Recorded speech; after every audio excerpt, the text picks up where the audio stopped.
Yes. Ngomong-ngomong ini udah ada PDF cetakan lain loh. Saya baru lihat kemarin, cari-cari lihat. Ada ternyata cetakan dari Ibn Hazm. Itu saya punya dua-duanya. Saya punya cetakan Risalah, ini yang biru nih. Saya suka warna birunya. Dan ada cetakan dari Ibn Hazm. Nanti saya juga punya matanya ya. Dan dari Ibn Hazm ngeluarin syarahnya nih Hayatus Sul. Risalah enggak, setahu saya enggak ngeluarin syarahnya. Dan pentahkik syarah dan matanya sama kalau di dari Ibn Hazm.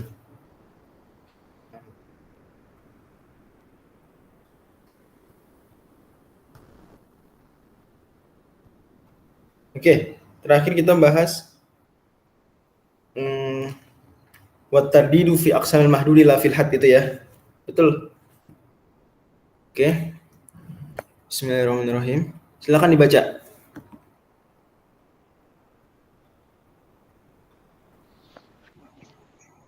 Afal Tsani. Ya. Izin baca, Sat. Oke. Al-faslu tsani fi taksimatihi. Oke, terjemahin. Langsung terjemahin. Pasal yang kedua yaitu pembagian-pembagian hukum syar'i. Iya, hukum syar'i. Nah, kembali ke mana?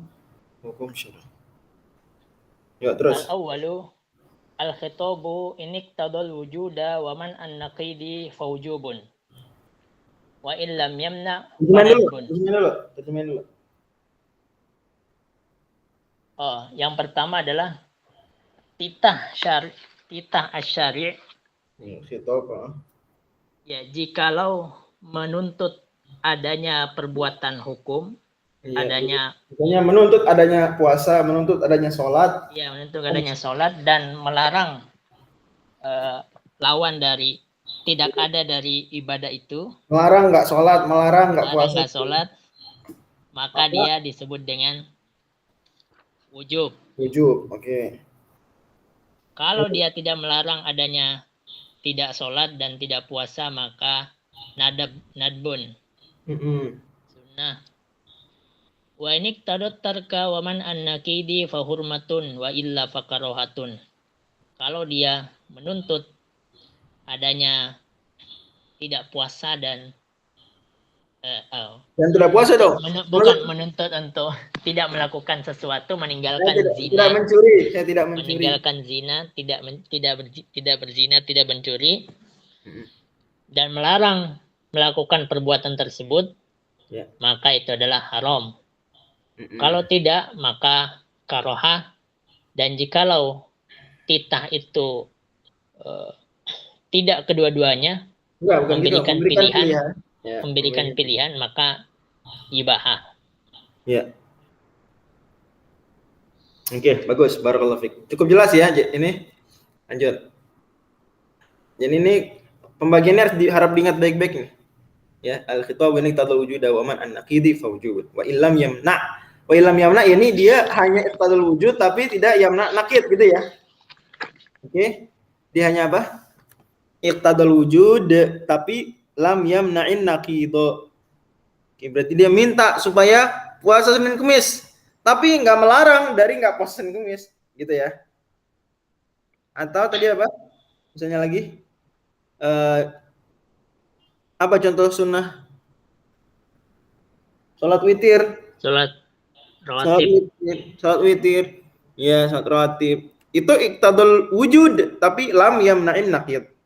Sebaliknya gitu. Ini tarka wa man an-naqidi fahurmatun. Wa illa apa nih?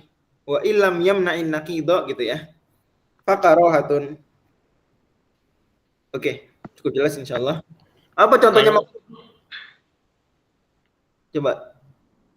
Biasanya orang bingung suruh ngasih contoh makruh. Apa contoh makruh? Pakai madzhab Syafi'i aja. Kalau bilang banyak khilafnya. Ya oke, pakai madzhab Syafi'i. Apa contoh makruh dalam madzhab Syafi'i? Makruh, Ustaz. Apa misalnya ya contoh makruh? Misal apa? Kan bingung kan? Bisa orang bingung kalau makruh, Pak. Apa ya? Yang lain boleh jawab. Misal memulai sesuatu dengan sebelah kiri, Iya, oke, bagus. Apalagi aku tadi ngetik sesuatu. minum sambil berdiri, Ustaz. Iya, wudu dengan air musyammas. Bagi. Iya. Meniup makanan Ini makanan yang ataupun minum. panas, Ya. minuman. Lagi. Yang lain boleh jawab. Saya mau tahu nih. Pokoknya bingung. Ya udah, gantian. Terima kasih. Sekarang siapa Kalau nih? yang misal ini, Ustaz, kalau yang ijab dan wujub dan wajib. Enggak. Nah, beliau di sini enggak sedetail itu. Pada akhirnya juga kita sama-sama memahami kadang ada tajawuz Ustadz Imam. Oh Jadi iya. ijab tapi bahasanya wujub gitu. Oh, siap. Bisa gitu. Oke. Ya, Ustaz. Kalau mau detail itu di Al-Mahsul ada pembahasan detailnya dan kurang inilah. Kita semua paham bahwa pada akhirnya itu ijab, kewajiban. Ya, hukumnya wajib, tapi khitabnya kewajiban. Paham ya? Ya. Khitabnya wajib tapi hukumnya wajib tapi ininya kewajiban. Oke, ya. Gantian siapa ini? Yo, Bang Adam. Kang Adam, silakan Kang Adam. Iya. Sebentar.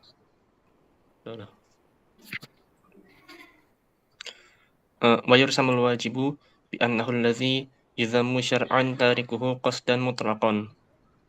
Dan dinamakan wajib karena dia dicela secara syar'i orang yang meninggalkannya. Ya. Dengan maksud secara mutlak. Ini Masya Allah ya. Jadi saya sering mengambil perenungan dari definisi usuliyin terhadap mayyidamu syar'an. Kok mereka kalau masalah ahkam khamsah pakainya dzam madh gitu ya, syar'an. Jadi betapa ternyata harusnya mindset kita itu pujian dan celaan yang kita pusingkan tuh pujian dan celaan siapa? Harusnya. Celahnya Allah. Celaan syariat itu coba banyak orang mindsetnya sekarang nggak begitu lagi. Dzam dan madah bagi banyak orangnya, mungkin sebagian kita, mungkin kita sendiri, itu kita nggak merhatikan aspek syar'inya. Padahal wajib, sunnah, kemudian mubah, makruh, haram itu mainannya dzam dan madah. Oke, kemudian di sini juga penting satu yaitu, kemudian dua renungan-renungannya dari sini, bahwa mereka tidak sampai memastikan pahala dan dosa di sini. Karena agak berat untuk memastikan pahala atau dosa karena banyaklah unsurnya. Tapi kalau terpuji tercela ya mana lebih berat mengatakan diberi pahala atau diberi pujian? Terpuji atau dapat pahala? Kan nggak mudah bilang dapat pahala tuh nggak mudah kan ya. Jadi maka nggak yusabu atau dan sejenisnya. Tapi yuzamu. Kemudian di sini ada qasdan mutlaqon. Jadi harus meninggalkannya dengan maksud. Kalau meninggalkannya nggak dimaksud maka nggak tercela, wajib. Ya, saya lupa nggak tercela. Oke. Mutlaqan wa yuradi full fard. Kemudian menurut jumhur hukum wajib sama saja kayak fard. Wajib sama saja kayak fard.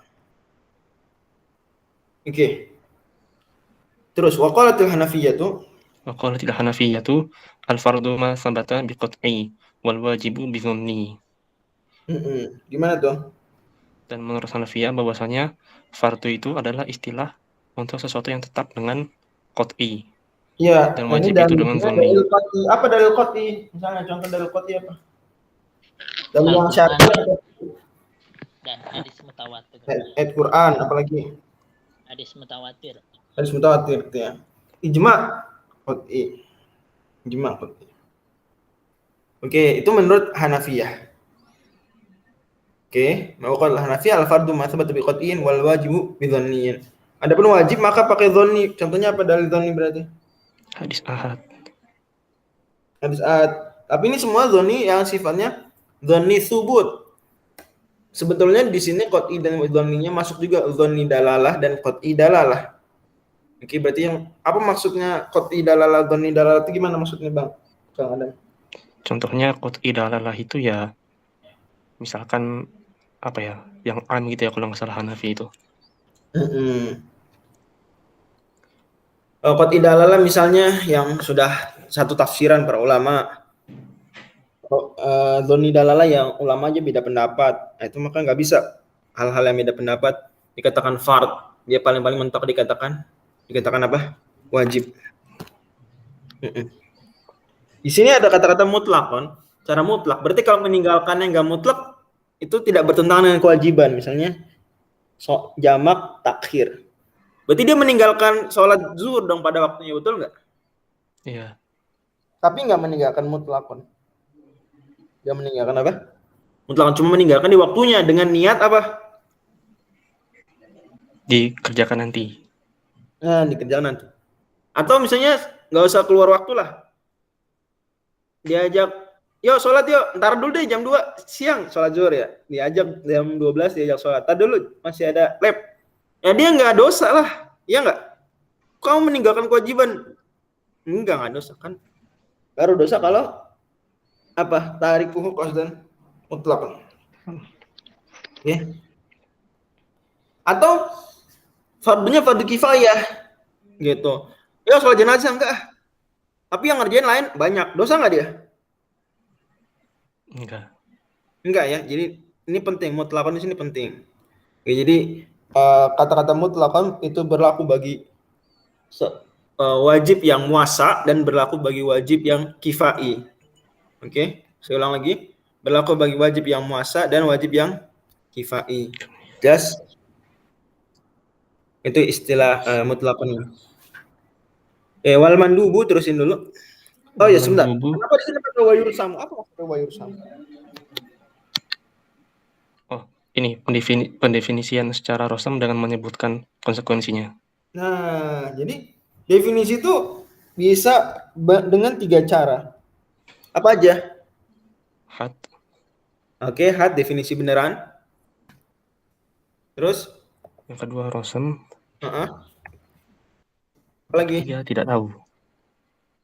Yo, al-had itu berarti definisi yang benar-benar definisi banget. Oke. Definisi banget. Contohnya misalnya wajib, definisinya apa kok? Kalau rosam kan dia konsekuensinya aja. Ya. Kemudian kalau rosam enggak, dia kita memberi gambaran. Misalnya coba definisi manusia, itu apa definisinya?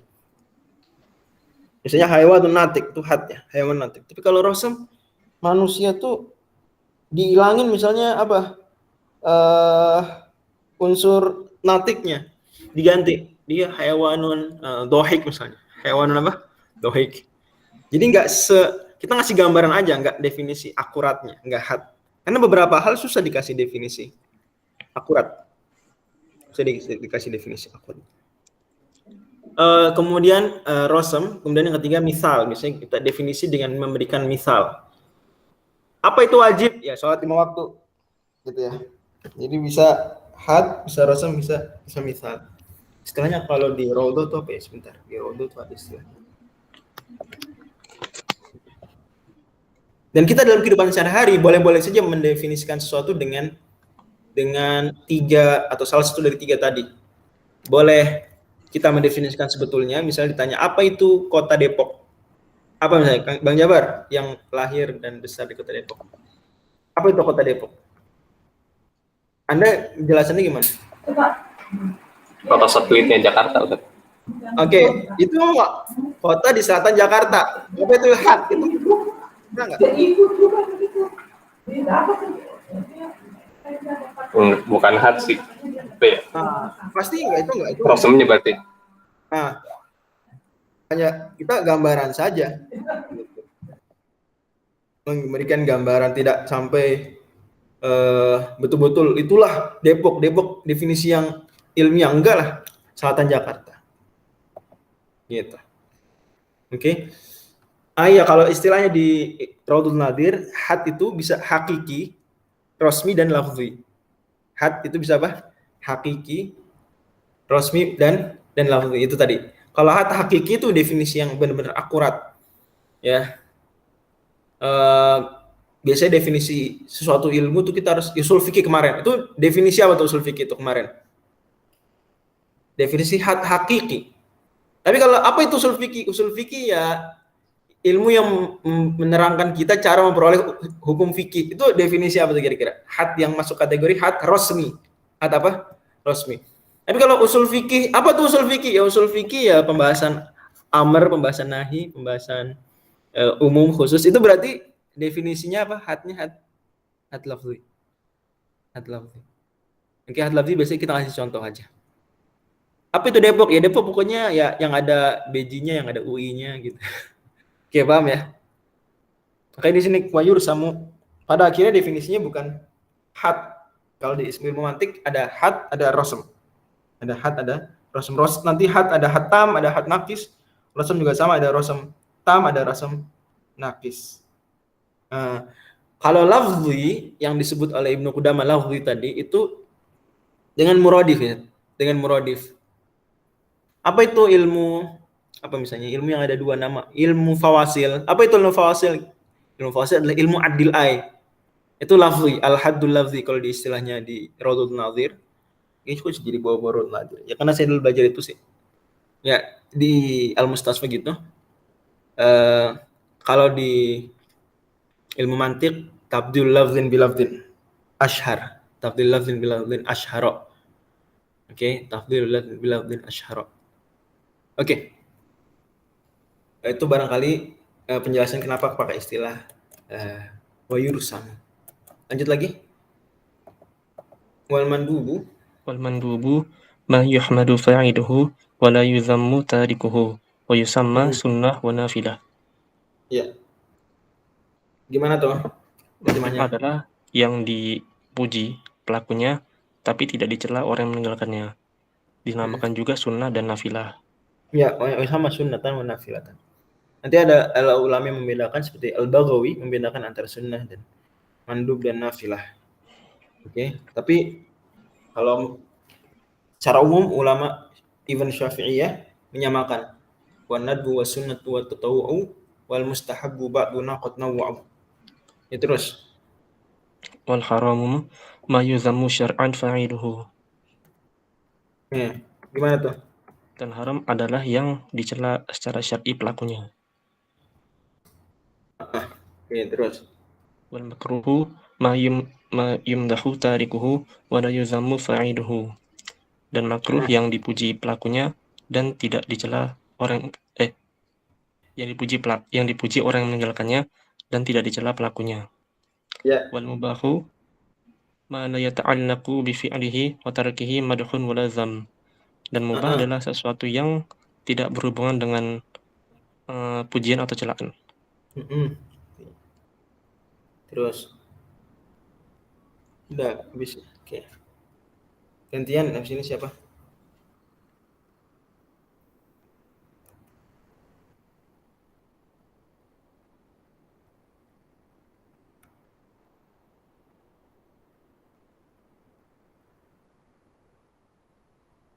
Iya, di selama Arab gitu. Tasjid wa arifun ila thalathatin qusim haddun wa rasmiyun wa lafziyun ulim. Nah, jadi ada had, ada rasm, ada lafzi. Ada lafzi. Lafzi tadi ngasih julukan lain, ada contoh-contoh itu lafzi. Wa ma bi lafzin ladaihim syuhira tabil lafzin biro difin ashhara. Nah.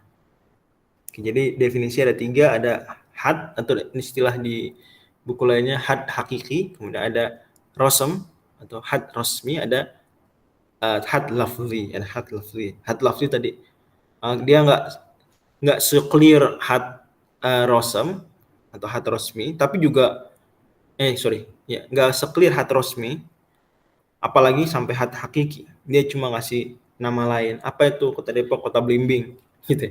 Definisi Kota Depok, Kota Blimbing itu kan nggak mendefinisikan. Benar-benar nggak juga memberikan gambaran. Tapi dia cuma kita apa yang terkenal dari Depok ya? Lafal apa? Identiknya. Itulah.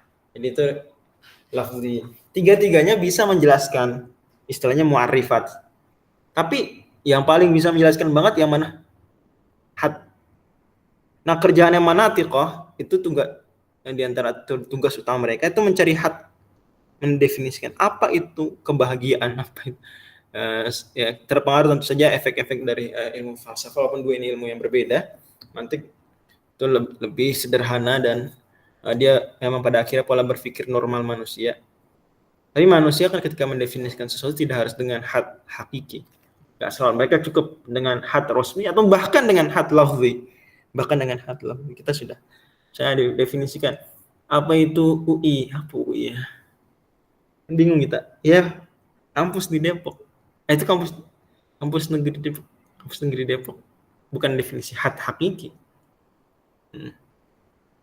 Kayak gitu. Kecuali kalau dicari, oh enggak, ini memang udah hakiki. Biasanya had hakiki itu dalam penelitian atau nama-nama ya, istilah-istilah ilmu yang dicari udah ulama sampai diskusi banyak definisian untuk nyari definisi had hakiki tersebut. Gimana kalau had hakiki itu tentu saja terpenuhi padanya dia ada jinsnya, ada fasalnya. Ada jinsnya, ada fasal. Nanti di ilmu mantik ada jins, ada fasal, ada khosoh. Oke. Ya udah nantilah insyaallah kapan-kapan kalau ada pelajaran mantik bingung. Tapi kita secara gambaran umum kalau had hakiki atau had saja definisi yang paling akurat, tapi susah memang mencarinya. Dalam beberapa hal yang abstrak malah nggak nemu. Kemudian ada rosem, ya dia cukup mendekati tapi bukan had hakiki. Kenapa? Karena dia nggak pakai fasal. Oke, nggak pakai fasal, dia jins kemudian pakai khosoh saja. Kalau cuma pakai istilah lain yang lebih terkenal ya atau contohnya, maka itu tadi apa istilahnya had apa tadi yang ketiga had lafzi. Oke, jadi ada 3 definisi. Mudah-mudahan ngerti ya itu istilah had. Oke. Istilah wayursamu. Ya gantian. Sekarang siapa ini? Ustaz Herbi silakan. Taqsimus tsani. Ya. Bismillah, alhamdulillah, wassalatu wassalamu ala rasulillah. Qala al-mu'allif rahimahullahu ta'ala, atsani manuhiya anhu syar'an faqabihun wa ila fahasanun. Yang kedua adalah apa yang dilarang secara syariat maka dia itu jelek. Dan jika tidak maka dia itu baik. Jadi kalau nggak dilarang maka baik. Berarti mubah masuk kategori qabih apa hasan? Hasan saja. Mubah hasan masuk kategori. Karena dia nggak nuhiya anhu. Oke, dari sini maka kita paham bahwa konsep berpikir Muslim seharusnya patokan baik buruk tuh siapa? Siapa Ustaz Herbi harusnya? Ini baik, ini baik kok. Syariat Ustaz. Syariat itu patokan baik buruk. Di dalam ilmu filsafat ada cabang ilmu filsafat yang dia tugasnya membahas what is good and what is bad gitu ya. Which one is good, which one is bad. Ilmu apa tuh namanya? Ada yang inget nggak? Atau MPK. Ilmu apa namanya? Ingat nggak tuh MPKT? PKA. Ilmu etik ya, etik. Nah, kalau etik, filsuf itu debat. Apa patokan etik? Gitu ya. Kebanyakan sih pada akhirnya mengembalikannya ke rasio ya. Tapi nggak akurat, rasio orang itu relatif berbeda-beda. Yang paling akurat ya dan menengahi benar-benar ya syariat. Kalau wajibi contoh, terusin. Kal wajibi wal mandubi wal mubahi wa fi'li ghairil mukallafi.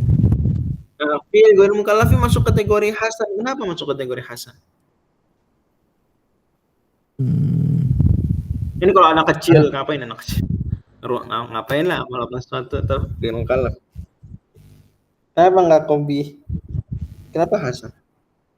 Karena dia belum kena apa? Kena beban syariat Ustaz. Belum kena nahi. Dia nggak bisa dibilang tidak. Ini nahi orang tuanya, ya nggak? Oh iya. Gitu ya. Oke. Wal mu'tazilatu qalu ma laysa lil qadiri alaihi al alimu bihalihi an yaf'alahu wa ma lahu an yaf'alahu. Nah, gimana Ustaz? Apa-apa yang tidak dimampui oleh seorang atau yang Jadi tidak ada diketahui oleh seorang yang qadir alaihi. Ada orang qadir alaihi. Yang mampu atas sesuatu. Al-alim bihali. Dia tahu sesuatu itu. Oke. Jadi dia qadir dan dia apa? Alim. Ma laisa lil qadiril alim bihali an yafal. Kalau sesuatu yang dimampui dan diketahui nggak boleh dilakukan, itu qabih. Itu qabih. Wa ma lahu an yaf'alahu, itu hasan. Simpulannya, pendefinisian qabih dan hasan bagi Mu'tazilah itu tidak serta-merta otomatis syariat. Enggak. Dia hanya kalau dia orang yang qadir dan alim itu berarti rasio masuknya di sini dia makanya. Hasan dan qabih patokannya bisa rasio, betul enggak? Ya, apa yang orang mampu dan tahu itu enggak baik lakukan, yaitu qabih. Wa malahu an yaf'alahu, yang boleh dilakukan oleh dia baik. Berarti patokannya bukan syariat. Gitu. Gitu ya. Paham nih? Oke, jadi Al-Mu'tazilah menyelisih jumhur, dalam hal ini Ahlu Sunnah berarti termasuk, dan mereka bahwa qabih itu adalah perbuatan yang tidak boleh, tidak layak dilakukan oleh seseorang yang mampu dan mengetahuinya. Jadi orang tahu sesuatu ini baik buruk, sesuatu ini kayak gimana sih sebenarnya, dia mampu melakukannya. Kalau dia lakukan, dia berarti hasan. Kalau dia nggak layak untuk melakukan, berarti qabih. Berarti patokan qabih dan hasan bagi Mu'tazilah rasio. Patokannya rasio. Contohnya mereka bilang bohong, dusta. Orang qadir dan alim kan tidak layak berdusta. Ya gitu ya. Maka kata mereka dusta qabih. Orang apa lagi? Jujur, kejujuran, sidak gitu ya. Itu orang qadir dan alim layak melakukannya. Lahuan yaf'al, ma lahuan yaf'al. Maka itu hasan. Kata Ahlussunnah, loh, ntar gimana? Kalau misalnya Nabi Muhammad dikejar-kejar, terus Nabi Muhammad ngumpet. Terus yang ngejar-ngejar nanya mau ngebunuh Nabi Muhammad. Mana Nabi Muhammad? Kemana ngumpet? Kasih tahu. Gimana? Gimana tuh kita tuh? Tauriah, Ustaz. Ini saya nggak bisa tauriah deh, nggak bisa tauriah. Berarti di sini kan bohong, berarti apa? Apa hukum bohong di sini? Wajib, ya nggak? Benar nggak? Ya, Ustaz. Berarti bohong ini hasan. Berarti definisinya Mu'tazilah akurat nih. Paham ya? Ya, Ustaz. Jadi nggak selamanya bohong itu sendiri ya. Itu qabih. Enggak. Karena patokan qabih dan hasan itu syariat. Ya kalau syariat bilang bohong wajib, bohong jadi bagus. Paham ya? Makanya sering Islam kok jahat sih. Orang ini dirajam, orang berzina udah nikah dirajam, extramarital relationship selanjutnya. Kenapa nih jahat banget? Lah, jahat banget itu kata-kata jahat banget itu karena melandaskan jahat dan baik kemana? Ke rasio. Tapi kalau jahat dan baik landasannya ke syariat, ya syariat nyuruh bunuh, rajam ya baik. Rajam itu baik. Gitu ya. Paham nih? Paham, Ustaz. Oke, cuma memang bahasanya agak ribet ya. Malaisa lil qadiri alaihi al-alim bi hali an yafalu, yang tidak layak dilakukan oleh seorang yang qadir dan alim. Itu seperti bohong gitu. Alim di sini berarti definisinya itu para ulama, Ustaz, atau gimana, Ustaz? Enggak ulama, orang waras, orang berrasio. Ya. Tahu dia tahu perbuatan tersebut. Jadi kalau nggak tahu apa-apa ya nggak hasan juga. Gitu. Oke. Qadir di sini dia mampu melakukan dengan sengaja, bukan dipaksa. Orang dipaksa membunuh dia nggak qadir, dipaksa membunuh ya nggak baik, dia nggak buruk juga menurut Mu'tazilah. Karena dia nggak qadir atas hal tersebut. Oke? Ya, Ustaz. Lanjut. Warubbama qalu al-waqi'u ala sifatin tujibu dhamma awil madha fal hasanu bi tafsirihim al-akhiru akhassu al-akhiri Nah, akhassu.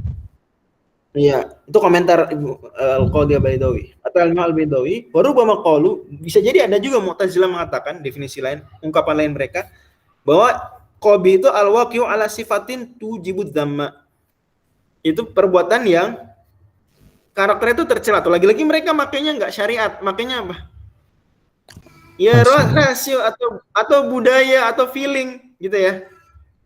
Carinya mereka rasio kalau Mu'tazilah. Ala sifatin tujibud dzamma. Gitu.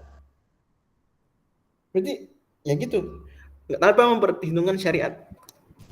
Sementara Hasan menurut mereka apa? Al-waqi'u al-fi'lul waqi' ala sifatin tujibul madah. Itu maksudnya. Cuma disingkat gini. Al-waqi'u ala sifatin tujibul dzamma awil madah. Maksudnya gitu. Kalau Qabi adalah al-waqi'u ala sifatin tujibul dzamma, kalau Hasan al-wajibu al-fi'lul waqi' ala sifatin tujibul al-madah. Al-madah. Kalau kayak gini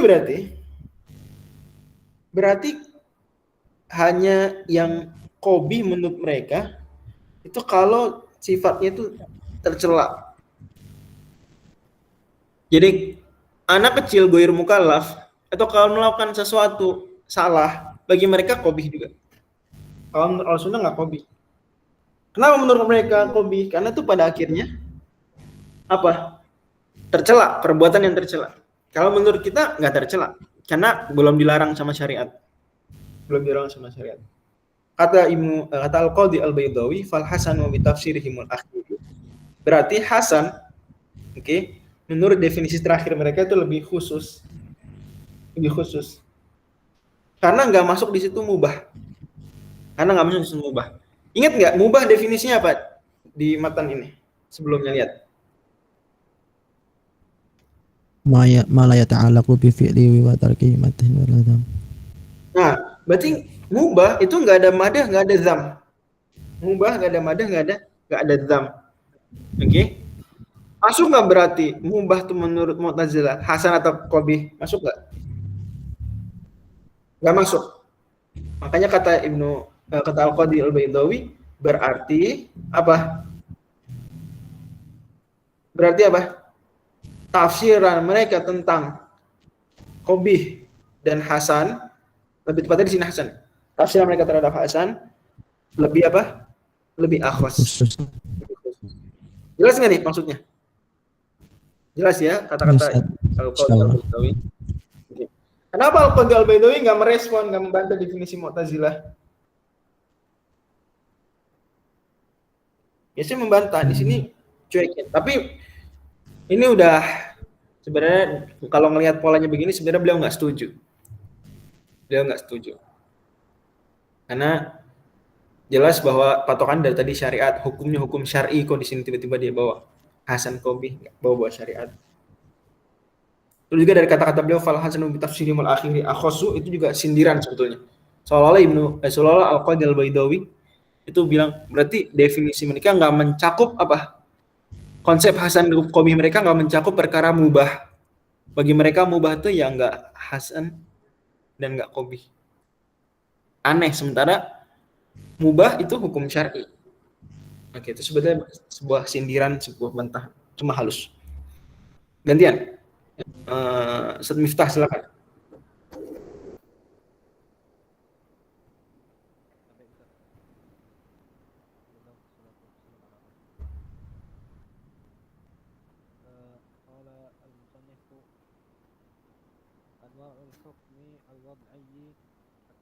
Kurang kedengeran?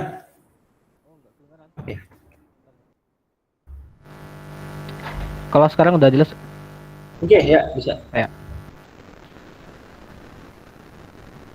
Qala al-musannifu rahimahullahu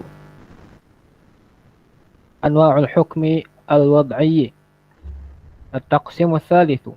Qila al-hukmu imma sababun wa imma musabbabun. Oke, ini taksim lain. Hukum kata beliau, kila ada yang berpendapat. Berarti kila ini pendapat kuat atau pendapat lemah nih? Menurut Al-Qadhi Al-Baydawi, lemah ya, kila. Oke.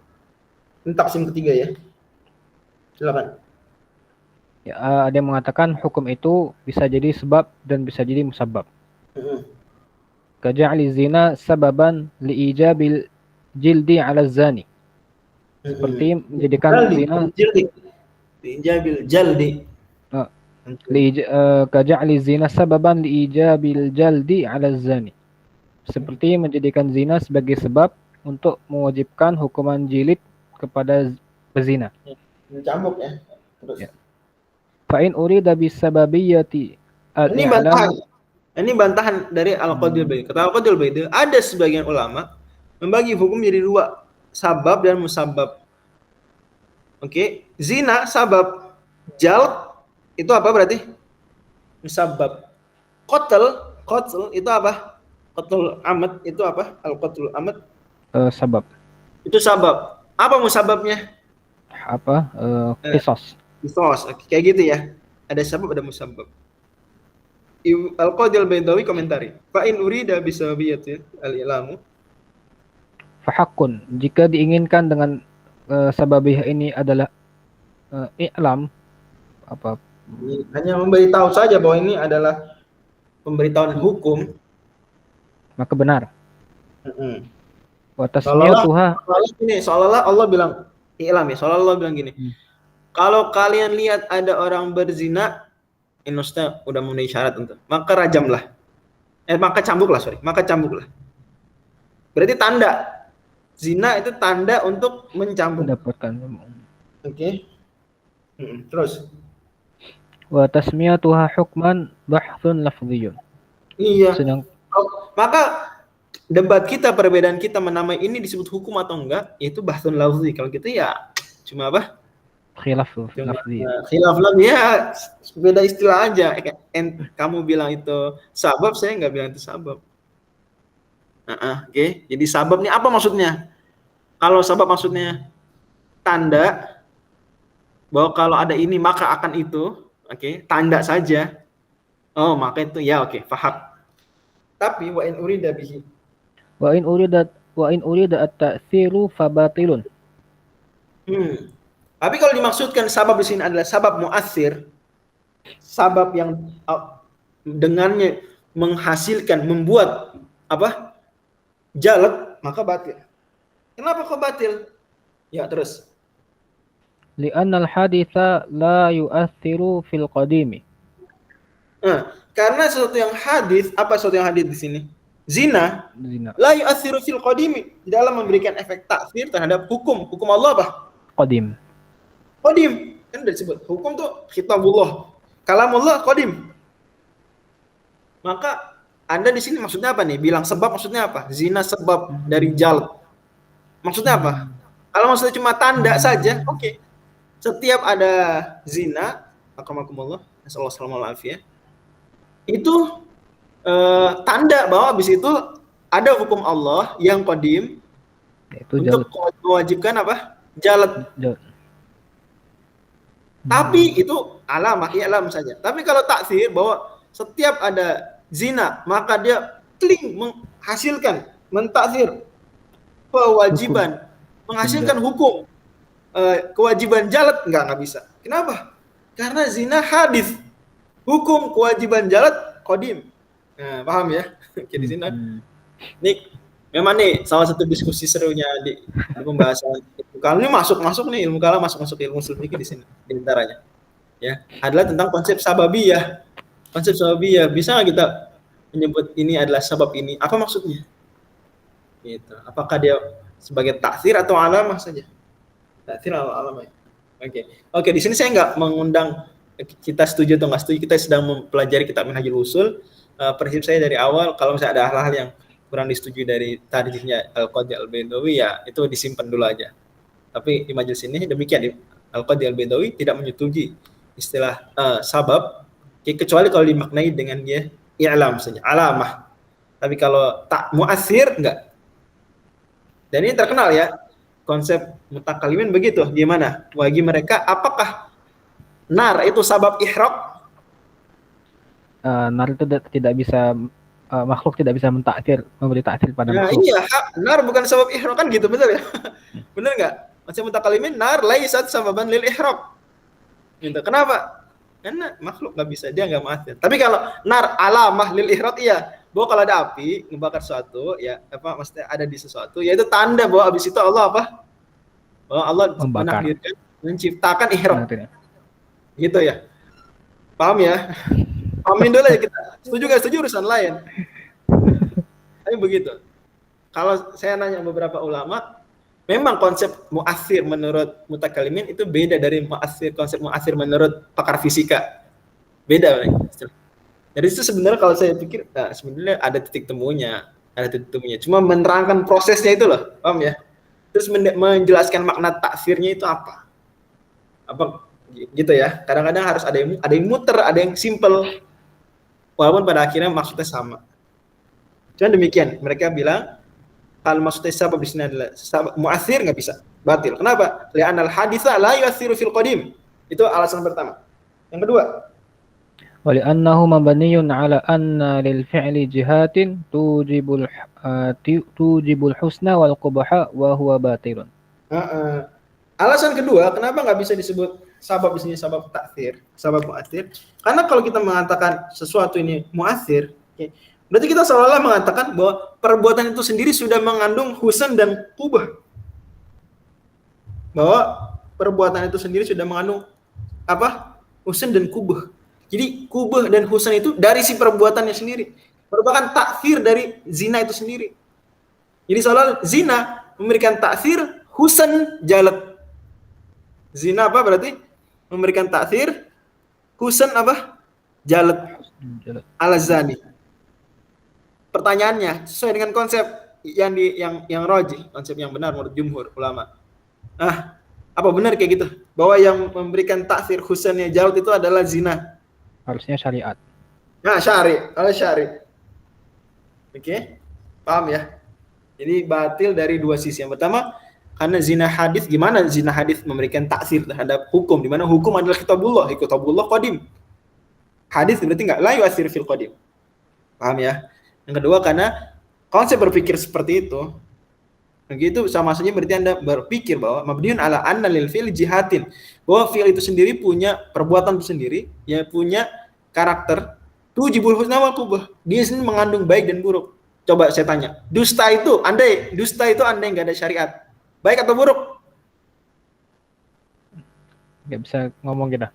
Ya enggak bisa baik, enggak bisa buruk. Karena kenapa enggak bisa baik, enggak bisa buruk? Nggak ada patokan syariat. Nggak ada patokannya syariat. Kita mau bilang baik, mau buruk, itu patokannya syariat. Nggak ada syariat, nggak bisa ngomong apa-apa kita. Padahal ya kelihatan buruk kalau pakai rasio ya. Kalau pakai rasio, tapi masalahnya landasan hukum bukan rasio, landasan hukum syariat.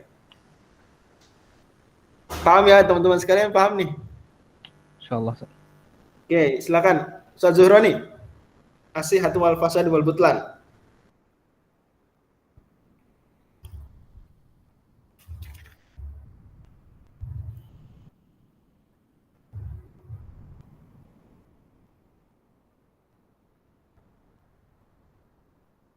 Cek.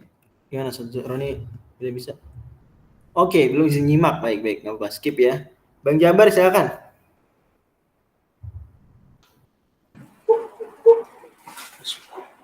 Ar-Rabi' as-sihhatu ittaba'ul ghayati wa istisba'ul ghayati. As-sihhatu ittaba'ul ghayati wa bi'izaihal butlanu wal fasadu. Wa ghayatul ibadati muwafaqatul amri 'indal mutakallim. Terjemahan dulu. Yang jenis keempat sah adalah istitba. Apa jenis keempat? Apa jenis keempat? Taksim keempat. Ya, taksim keempat. Pembagian hukum yang keempat. Sah adalah istitba'ul ghayah. Ya, jadi sah ini adalah istitba'ul ghayah, satu perbuatan ya mendatangkan, menghadirkan, mengikutkan apa? Goyahnya dia. Tujuan dia. Jual beli goyahnya apa sih jual beli itu? Apa goyahnya jual beli? Memiliki barang yang tidak dimiliki. Yani memberikan uang kepada penjual dan barang kepada pembeli. Itu goyahnya. Kalau kita bilang jual beli sah berarti ketika keduanya udah tuker-tukeran. Ya berarti barangnya udah sah jadi milik, udah berpindah jadi milik pembeli dan uangnya udah berpindah jadi milik siapa? Penjual. Sholat kita katakan sah. Apa goyahnya sah sholat? Ntar debat sih, ntar ada khilaf di sini. Tapi let's say kita pakai pemahaman kita dulu. Apa goyahnya sholat? Isqatul qada, Ustaz. Nah, isqatul qada. Ini supaya kita nggak ngulang sholat lagi. Itu tujuan sholat. Tujuan sholat sederhananya adalah biar kita nggak disuruh sholat lagi. Kenapa sholat zuhur? Ya tujuannya biar udah sah. Gitu. Disebut sah sholat zuhur berarti kalau udah nggak disuruh ngulang, nggak disuruh melaksanakan lagi. Kalau masih disuruh ngelaksanain lagi berarti belum sah. Atau kalau belum sah berarti Ulang lagi. nah, berarti harus ulang lagi. Gitu ya. Paham nih? Oke. Terus nikah apa Bang Jabar? Oh yang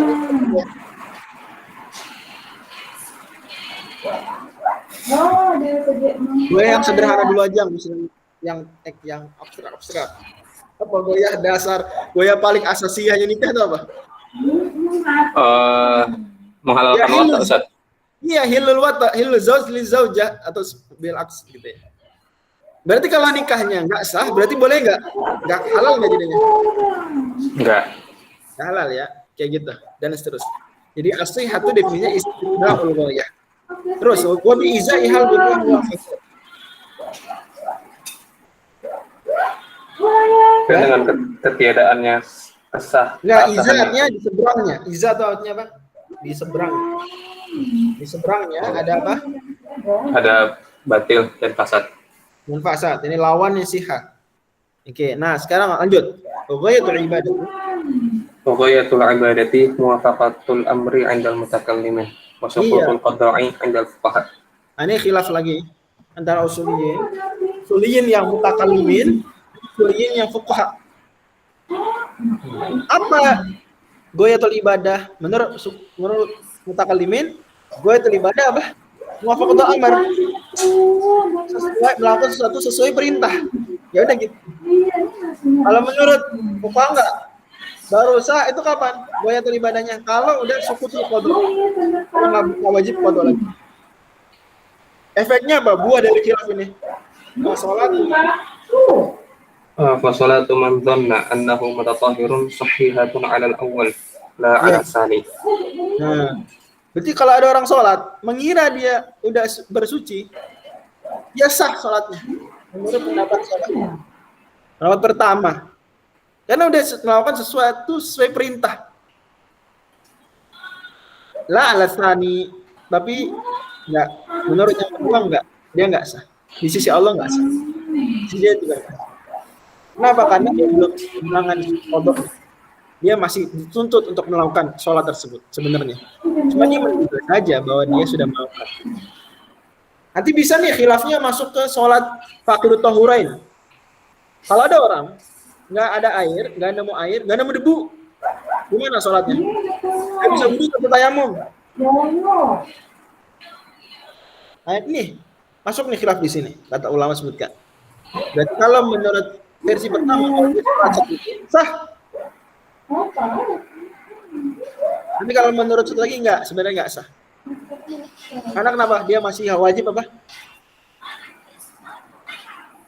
Masih nggak wajib sholat, Ustaz. Wajib sholat lagi.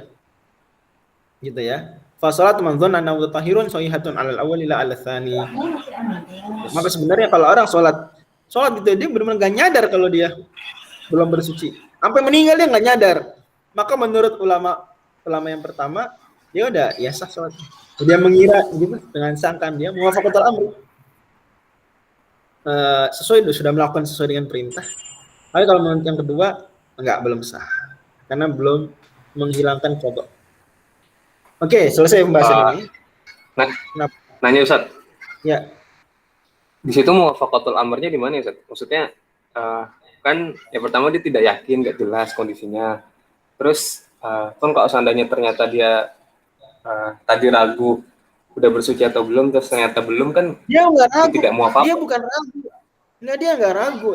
Itu dalil bantahannya fuqaha bantah kayak gitu. Tapi menurut mutakallimin enggak, dia nggak ragu. Dia Ya, zon sudah cukup nggak zon dalam fikih?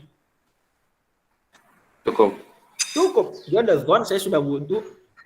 Di sisi muwafaqatul amrnya adalah karena seseorang diperintahkan oleh Allah sholat dalam keadaan bersuci. Ya nggak? Ya dia udah dia bersuci. Terus dilakukan, dia sudah sesuai SOP. Saya sudah sesuai SOP kok. Terlepas hakikatnya gimana, tapi dia melakukan SOP. Paham ya? Ya. Tentu pada akhirnya semua sepakat. Kalau dia habis itu sadar, ya harus ngulang, paham ya? Habis itu dia dikasih tahu, kamu belum wudu tadi. Wah, ayo ngulang, barulah. Tapi kalau nggak sampai meninggal, nggak tahu dia. Bisa nggak kayak gitu kejadian? Bisa nggak kejadian dia? Sampai meninggal nggak ada yang ngasih tahu. Ya dia sholat sendiri, farid di kamar. Bisa aja kan? Nah nanti gitu, menurut mutakallimin dia udah sah. Menurut fuqaha belum. Oke? Jelas ya? Teman-teman jelas nih? Jelas. Jelas, Ustaz. Ya, tadi saya udah beli contohnya. Kalau di dunia sekarang, contoh sholat nakes, sholat tenaga kesehatan, itu kan nggak bisa wudu, nggak bisa tayamum, atau dikumpulin, gitu. Oke ya?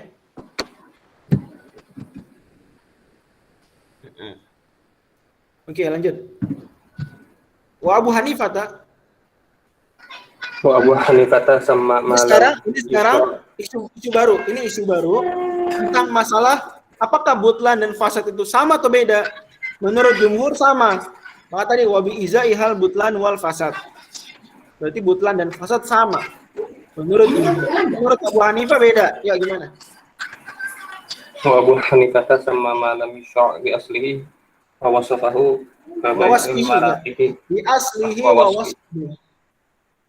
Bi aslihi wa wasfihi kabai'il maraqih batilan wa ma syuri'a bi aslihi duna wasfihi kardiba fasidan.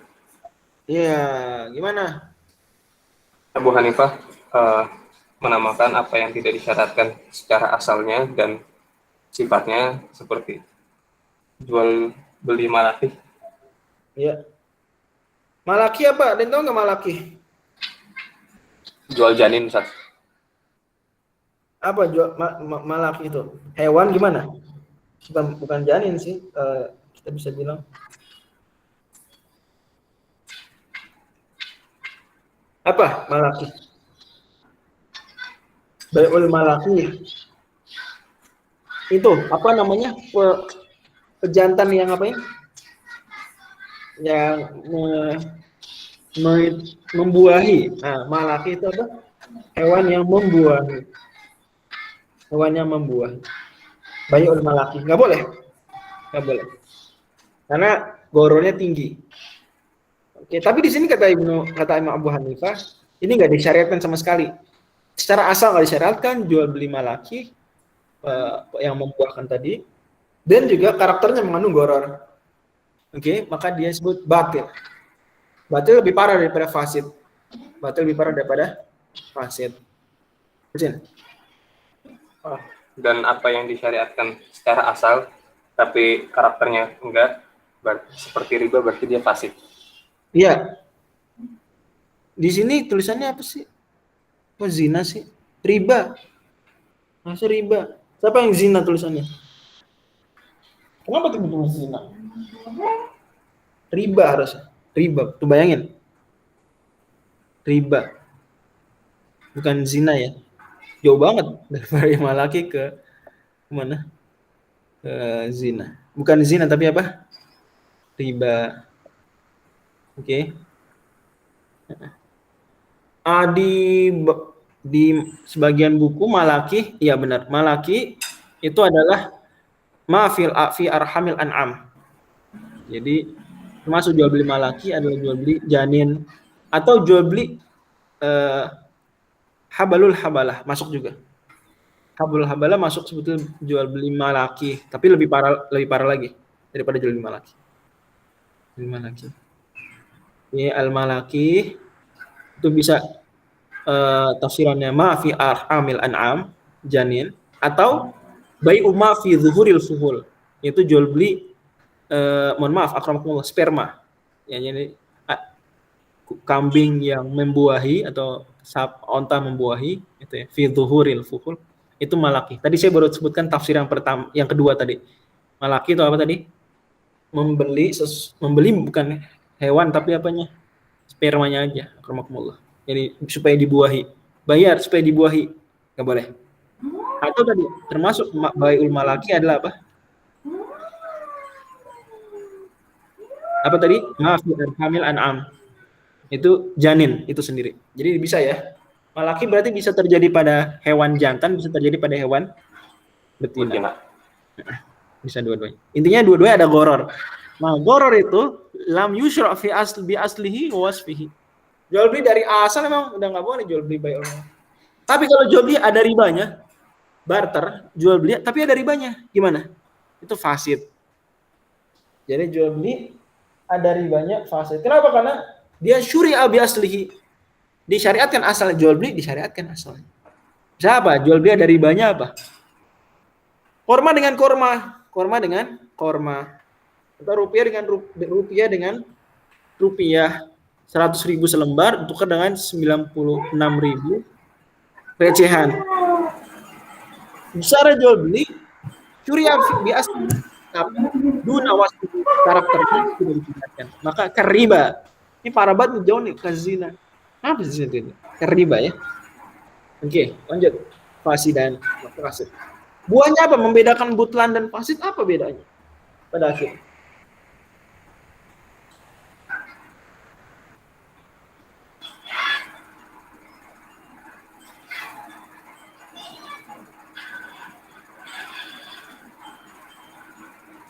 Ini Ustaz. Satunya bisa dibenahi, satunya lagi tidak bisa. Iya. Bagi Abu Hanifah, jual beli batil itu ya nggak bisa diperbaiki. Nggak bisa. Sementara fasid masih bisa diperbaiki. Masih bisa diperbaiki. Itu diantaranya. Tapi menurut jumhur enggak. Dua-duanya batil dan fasid. Fasid dan batil. Gantian. Terima kasih Bang Jabar. Siapa lagi nih di sini?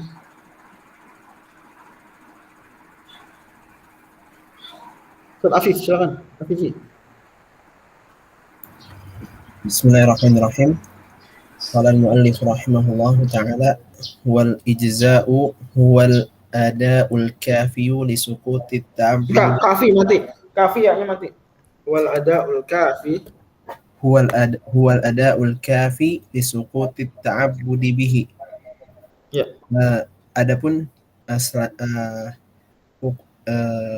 hukum wad'i selanjutnya yaitu al-ijza. Ijza ini keabsahan. Keabsahan. Ya mirip sihah sebenarnya. Mirip apa? Mirip sihah. Terus, tapi di sini kita mau membedakan dengan adat dan qada. Oke. Kita lihat. Membedakan dengan qada. Silakan. Yaitu ketika dikerjakan secara cukup sehingga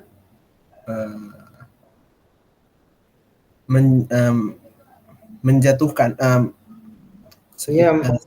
li suquti al-ada'ul kafi, so ini penunaian ada yang cukup untuk apa?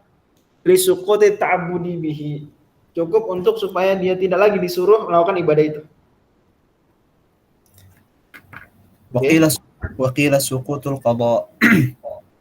Ada yang pendapat tapi lemah pendapatnya. Wa idza itu artinya suqutul qada, hilangnya kewajiban mengqada. Suqutul qada. Oke. Kalau yang pertama istilahnya suqut ta'abbud. Tapi ini istilah kedua suqutul qada. Kata Al-Qadhi Al-Baidawi warudda bi anna al-qada'a hina idzin lam yajib li'adamil mujibi fa kaifa saqata. Iya, lah dari mana bahwa ijza itu adalah qada yang menghilangkan kewajiban qada. Qada aja belum wajib, dia belum ngapa-ngapain. Belum wajib qada, paham ya? Qada belum ada. Oh, tujuannya malah suqutul qada. Jelas nih. Ini seperti membantah juga menyindir definisinya fuqaha yang tadi. Ingat nggak tadi definisi sihah menurut fuqaha? Sihah menurut mutakallimin apa? Muwafaqatul amr, Ustaz. Muwafaqatul amr. Menurut fuqaha sukutul qada. Dikritik sama Qutbah itu. Lah, masa tujuan ibadah sukutul qada? Emang qada udah ada? Udah wajib awal-awal? Enggak kan? Fakaifa saqat al-qada hina idzin lam yajib. Dia ada bil mujibi. Fakaifa saqat. Ngerti enggak? Gitu ya. Ya. Terus baru udah lagi. Bantahan kedua. Fa innakum tu'alliluna suqutal qada'i bihi. Karena kalian justru beralasan bahwa Kalian menjadikan ilah dari sukutul qada adalah apa? Adalah ijza tadi. Adalah keabsahan tadi. Gitu. Oke? Wa bi annakum ta'liluna sukutul qada'i bihi. Ini landasan kedua untuk membantah tafsiran qada dengan sukutul qada tadi. Apa? Kalian wahai fuqaha itu menjadikan ilah dari sukutul qada adalah apa? Ijza. Kalian mengatakan sholat ini udah sakoto qada'uha, udah nggak perlu dikodok lagi. Kenapa? Karena dia sudah sah. Berarti menurut kalian ijza, keabsahan itu adalah ilah dari apa? Sukutul qada. Ilah sukutul qada. Ngerti nggak? Saya ulang. Ini menarik sebenarnya, bantahannya logis, cuma bahasanya jelimet. Saya ulang. Kata mereka apa? Apa itu ijza? Apa itu keabsahan? Kata mereka sukutul qada. Itu hilangnya kewajiban mengqada. Gugurnya kewajiban mengqada. Sampai sini ngerti nggak? Kata mereka. paham, Ustaz. Oke. Di sisi lain padahal wa bi annakum, padahal kalian sendiri ngomong sukutul qada itu karena apa? Karena ijza, karena sah. Loh gimana? Masa A karena B, A sama dengan B, masa gitu? Daur, Ustaz ya? Enggak nih, dia bilang, anggap ijza tuh A, sukutul qada itu apa? B. Oke? Berarti mereka katakan ijza adalah sukutul qada, berarti apa? A sama dengan B. Masa A sama dengan B? Di sisi lain mereka mengatakan B itu karena A. B itu karena apa? B karena A. A adalah B. Loh gimana? B karena A adalah B. Gak bisa ya? Sesuatu adalah A adalah B. Tapi sesuatu karena sesuatu. Gak bisa. Ilah ghairul ma'lul. Wal ilah tu ghairul ma'lul. Harusnya ilah penyebab sesuatu, faktor sesuatu. Itu bukanlah sesuatu yang menjadi hasil dari dia. Paham nih? Paham, Ustaz. Paham. Benar. Yang lain gimana? Benar ya, Mbak? Yang lain? Paham nggak? Paham. Kata-kata ini. Kata mereka, sukutul qada karena ijza. Itu kata mereka, sukutul qada. Kenapa sukutul qada? Karena ijza. Tapi mereka juga bilang, sukutul qada itu adalah ijza. Ijza adalah sukutul qada. Gimana? Jadi dia hubungannya definisi apa sebab akibat? Kan beda. Definisi dan sebab akibat beda. Ya enggak? Sama dengan dan karena beda. Paham ya? Paham enggak? Ini kontradiksi mereka. Fuqaha dalam hal ini keliru. Menurut mutakallimin fuqaha keliru. Kenapa?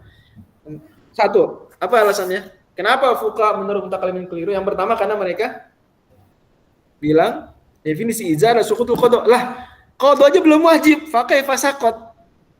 Qada masa belum ada kewajiban qada, belum ngapa-ngapain belum ada kewajiban qada. Apa yang perlu dihilangkan? Paham nih? Pertama, yang kedua karena apa?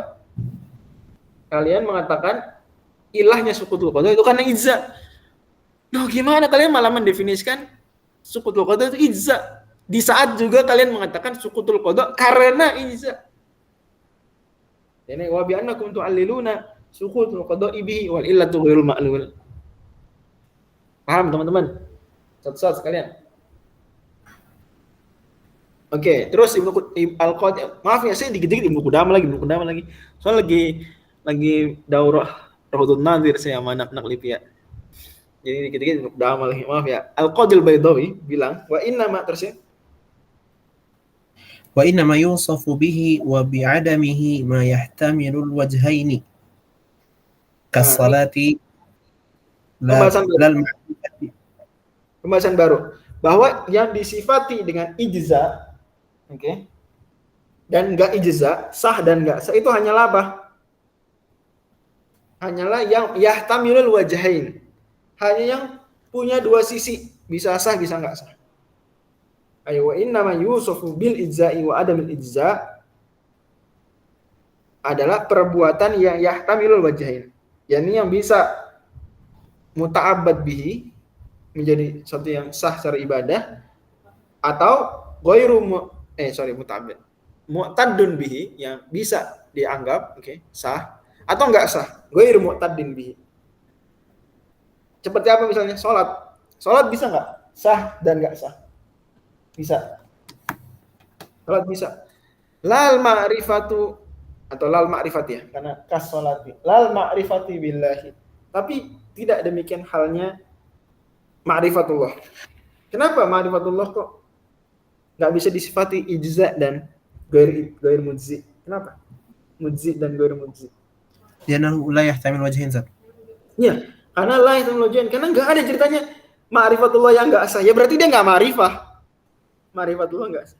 Ada orang sholat tapi nggak sah. Bisa nggak? Sholat sih tapi nggak sah. Bisa nggak kita bilang gitu? Bisa. Sholat sah, ya sholat. Ada orang sholat tapi nggak sah. Bisa, benar bisa. Karena ya teknologi. Tapi kalau ma'rifatullah nggak bisa lah. Kalau nggak ma'rifatullah apa? Ya al-jahlu billah. Nggak ada ma'rifatullah tapi nggak sah. Ya berarti bukan ma'rifatullah. Ya ma'rifatullah nggak sah. Paham ya? Oke. Ini nggak bisa kita katakan orang ini ma'rifatullah cuma ma'rifatullahnya nggak sah. Bisa nggak kayak gitu? Nggak bisa, Zat. Nggak bisa. Karena kalau udah nggak ma'rifatullah otomatis apa? Al-jahlu billah. Al-jahlu billah. Tauhid, dia bertauhid sih, cuma tauhidnya nggak sah. Kayak gitu bisa nggak? Nggak, Zat. Langsung syirik. Enggak lah, ya berarti kamu syirik, nggak bisa bertauhid. Kalau sholat, iya bisa. Sholat sih, kelihatan sholat, tapi nggak sah. Bisa. Paham ya, teman-teman? Waraddil wadi'ah, dan mengembalikan wadi'ah. Mengembalikan wadi'ah. Bisa nggak mengembalikan wadi'ah atau mengembalikan wadi'ah cuma nggak sah? Nggak bisa. Kalau udah ngembaliin wadi'ah, wadi'ah dikasih nih, kita dititipin, kita ngasih. Ya udah, ngasih. Nggak bisa sifati mengembalikan sah nggak sah. Karena yang mengembalikan ya udah mengembalikan. Satu sisi aja nggak bisa. Raddul wadi'ah. Lianau imma an yaruddaha ilal mudi au ilal mudi awalan. Fa in raddaha fala kalam. Dikasih, ya udah, berarti sah. Kalau nggak dikasih, berarti apa? Yang nggak ada raddul wadi'ah. Misalnya Bang Jaban nitip ke Ustaz Herbi, nitip motor ya, berarti wadi'ahnya. Ya, tinggal aja situ. Bang Jabar mau ke Malioboro, misalnya, titip motor di mana situ? Di Kaliurang, nitip Kaliurang jauh banget ya, itulah. Titip situ. Dan ke Malioboro beliau. Balik. Berarti Ustaz Herbi raddul wadi'ah, ngembaliin. Kalau udah ngembaliin berarti apa? Ya udah ngembaliin. Kalau nggak dikembaliin, ya kan nggak ada ngembaliin tuh nggak sah, nggak ada ngembaliin, nggak bisa ngembaliin tapi nggak sah, nggak ada ceritanya. Ada nggak ceritanya ngembaliin tapi nggak sah? Nggak ada. Maka kata Al-Qadil Baidawi, wa inna ma yusufu bihi ma yahtamil wajhain. Hanya bisa disifati dengan sah nggak sah adalah sebuah perbuatan yang apa? Yahtamil wajhain. Ada perbuatan yang nggak yahtamil wajhain maka nggak bisa. Nggak bisa disifati dengan ijza dan ghairu mujzi. Oke, jelas teman-teman sekalian? Insyaallah, Ustaz. Oke, gantian lagi. Al-Khamis. Siapa yang belum baca nih? Maaf, agak random. Udah semua ya?